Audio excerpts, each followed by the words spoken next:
गिबियावनो बयनिसिमबो गाहाम हामलायनायखौ जासिहरबाय।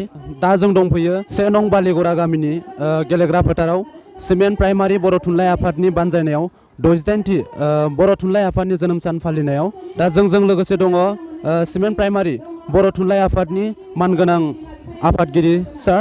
जों बिथांनिफ्राय माखासे खोथा जों दिनै मिथिनानै लागोन। दा गिबियावनो जोंनि प्राइम 24 हेडलाइन खौरां बिजोंनि जानानै सारखौ जोङो बरायग्रोनाय जाबाय। दा जों सारनाव मोनसे सोंथि खालामनो लुबैदों जे दिनैनि बे बर' थुनलाइ आफादनि 68थि जोनोम सान फालिनाय, बे जोनोम सान फालिनायाव सारमोना मा हाबाफारि लानानै दिनैनि बे हाबाफारिखौ मावफुंनाय जाखो? 10 नभेम्बर बर' थुनलाइ आफादनि 68थि बे जोनोम सान फालिथायखौ लोब्बा लाखिनानै जोंनि सिमेन्ट प्राइमारि बर' थुनलाइ आफादा जोंनि सिमेन्ट प्राइमारि बर' थुनलाइ आफादनि सिङाव थानाय गंफ्रोम गुदि गेजेर गोजौ फरायसालि बिथांमोनखौ लानानै लोगोसे ओनसोलनि बे फरायसालिफोरनि फोरोंगिरिफोरखौ लानानै आरो जोंनि ओनसोलनि माखासे दैदेनगिरिफोरखौ लानानै जातीय माहारियारि आफादफोरनि माखासे दैदेनफोरखौ लानानै नै दिनैहाय 10 नभेम्बर जानिखि थुनलाइ आफादनि जोनोम सान फालिनाय, बे फालिनायाव जोङो जोंनि उननि इयुन जोलै गथ' उन्दै फरायसुला फरायसुलिफोरनि बिसोरनि इयुन जिउखौ नोजोर बोनानै जों दिनै बिसोरनि थाखाय मोनसे सावरायमा मेल लानाय जादों। बावहाय जोङो गुवाहाटी मुलुग फरायसालिमानि जोङो रांखान्थि बिफाननि लेङाइ बिबुंग्रा डक्टर रुपन बसुमतारी बिथांखौ स्कलार हिसाबै लिंहरनानै जोङो बिथांखौ मोनसे आयदा होनानै फरायसाफोरनि थाखाय जोङो सांग्रांथि हाबाफारि लादों।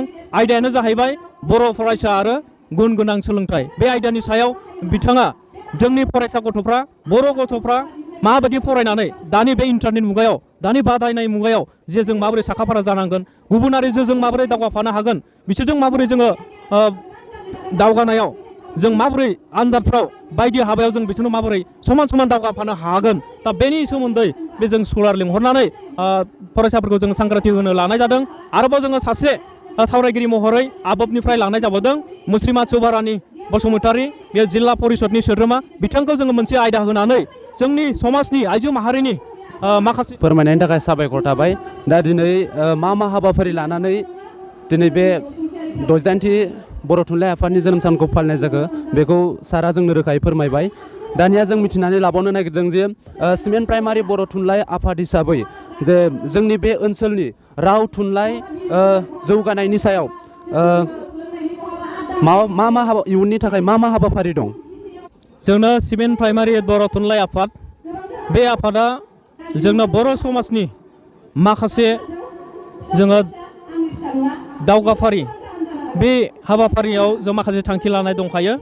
बे थुनलाइ आफाद हिसाबै जोङो थुनलाइ जौगानायनि हाबाखौनो गोदोनिफ्राय मावबोगासिनो दङ, दाबो जोङो मावलांबाय थानांगोन। जोङो थुनलाइ सोरजिनाय, बिसेसकै जोङो दिनै बे मेलनि गेजेरजों थुनलाइ सोरजिनायाव उन्दै गथ'फोरखौ दावगाहोनो थाखाय जोङो मोनसे बे हालामखौ नोजोर बोनानै मोनसे बिसम्बि, जायखौ सबिनिर होनना बुंदों, बे सबिनिर जों गांसे दिहुननो हादों। बे सबिनिरनि गेजेरजों ओनसोलनि जाय उन्दै लिरनो दावगाफुनाय आरो ओनसोलनि माखासे रोंखा राखा माखासे स्कलारफोर बे जथायनानै जोङो मोनसे बिसम्बि दिहुननो लादों। गिबियावनो गोजोन फुंबिलिनि जोंनि प्राइम 24 हेडलाइन्सनि जानानै नायगिरि बिथांमोनखौ गोसो गोरबोनिफ्राय खुलुमनाय आरो सिबिनायखौ जासिहरग्रोनाय जाबाय। दायो जोङो दंफैयो धेमाजि जिल्लानि सिङाव थानाय 1 नं बालिगरा गामिनि गेलेग्रा फोथाराव।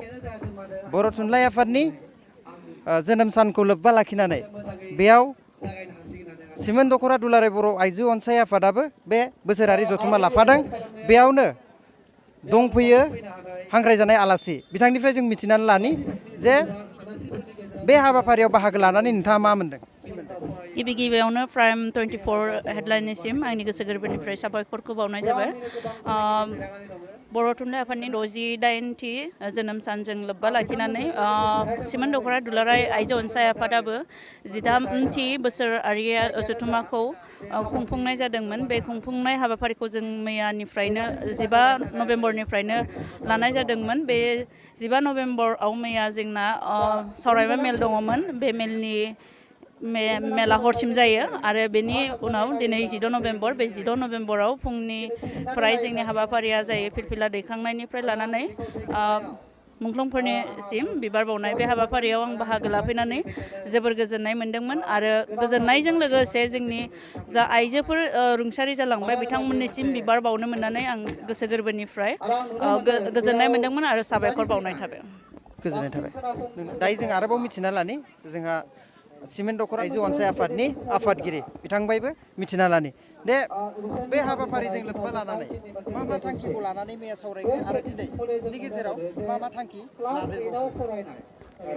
जोङो 68थि बर' थुनलाइ आफादनि जोनोम सानजों सिमेन्ट दख'रा दुलाराय बर' आइजो अनसाय आफादा 13थि बोसोरारि जथुम्माखौ सावरायनाय जादोंमोन आरो बिनिफ्राय दिनै नैथि सान बे नैथि सानाव जोङो दिनै गिबियावनो सेथि हाबाफारियाव जों लादोंमोन फिरफिला बिरहोनाय दुलाराय सिमेन्ट दख'रा आइजो अनसाय आफाद आरो बे बिरहोनाया जानानै थांखांबाय दा बिनि उनाव जोङो नैथियाव हाबाफारियाव दंमोन जोंना मुंख्लं बावनाय बे मुंख्लं बावनाय हाबाफारियाबो जानानै थांबाय दा थामथि हाबाफारियाव जोंना सेमिनार दं बे सेमिनारखौ दा सावरायबाय थानाय जागासिनो दं आरो बेखिनियानो दिनैसिम जोंनि हाबाफारिया जाथ'नानै दङ।